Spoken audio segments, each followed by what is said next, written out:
Méditation de la communauté des disciples du Christ vivant en ce vendredi de la 24e semaine du temps ordinaire, année liturgique C. Évangile de Jésus-Christ selon saint Luc, au chapitre 8, les versets 1 à 3. En ce temps-là, il arriva que Jésus, passant à travers villes et villages, proclamait et annonçait la bonne nouvelle du règne de Dieu.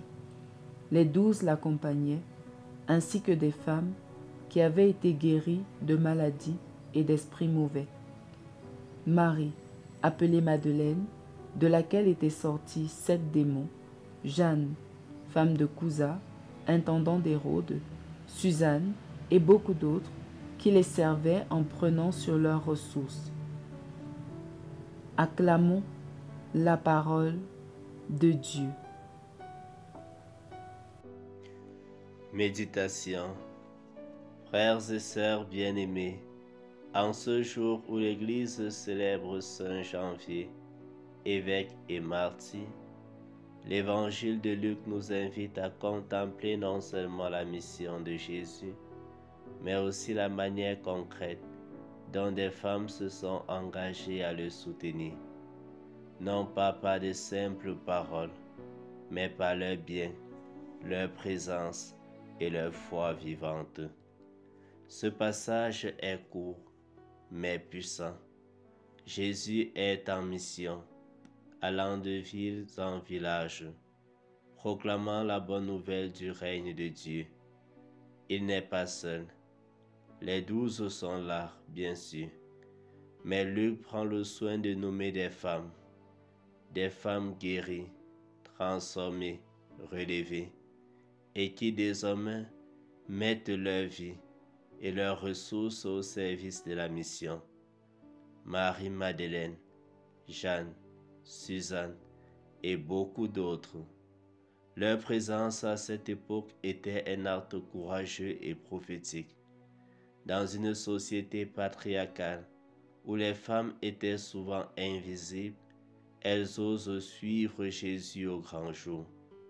Elles n'annoncent pas directement l'Évangile par la parole, mais le rendent possible.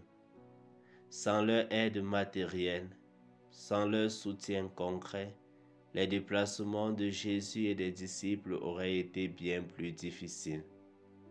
Aujourd'hui encore, frères et sœurs, l'Église vit de ce même esprit.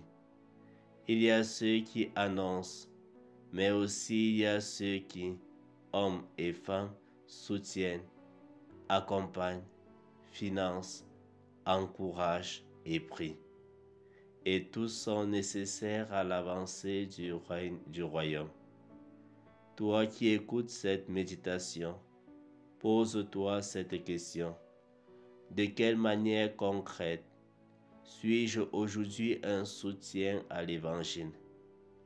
Est-ce que je mets mon temps, mes compétences, mes ressources, mes biens au service de la mission de Dieu? Est-ce que ma foi me pousse à me décentrer de moi-même pour que d'autres puissent entendre parler de Jésus? Nous ne sommes pas tous appelés à être sur le devant de la scène, mais nous sommes tous appelés à soutenir la mission, chacun à sa manière, comme Marie-Madeleine, comme Jeanne, comme Suzanne. Prions. Seigneur Jésus, merci pour ces femmes fidèles et audacieuses que tu as mises sur ton chemin. Elles ont compris que l'amour ne se vit pas en théorie, mais en action. Donne-moi la grâce d'une foi active, une foi qui se donne, une foi qui soutient, une foi qui partage ses ressources avec joie et confiance. Apprends-moi, Seigneur, à m'investir dans ton œuvre, à faire de ma vie un terrain fertile pour ton évangile. Que je sois moi aussi un appui fidèle à ta mission aujourd'hui. Amen. Intercession.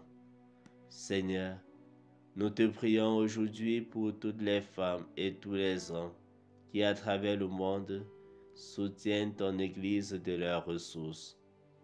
celles et ceux qui donnent avec générosité pour la mission, les bénévoles discrets mais essentiels, les bienfaiteurs qui rendent possible l'annonce de l'Évangile, les familles qui offrent leurs enfants à la vie religieuse ou sacerdotale. Accorde-leur la paix du cœur, la joie du service et la récompense que toi seul peux donner. Renouvelle en nous l'audace de partager ce que nous avons pour que ton royaume grandisse parmi nous. Exercice spirituel. Aujourd'hui, pose-toi sérieusement cette question. Qu'est-ce que je mets concrètement au service de Dieu et de l'Église?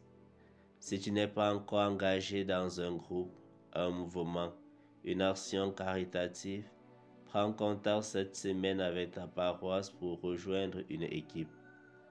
Si tu es déjà engagé, demande-toi comment aller plus loin en donnant un peu plus de ton temps, de ton énergie ou de tes ressources.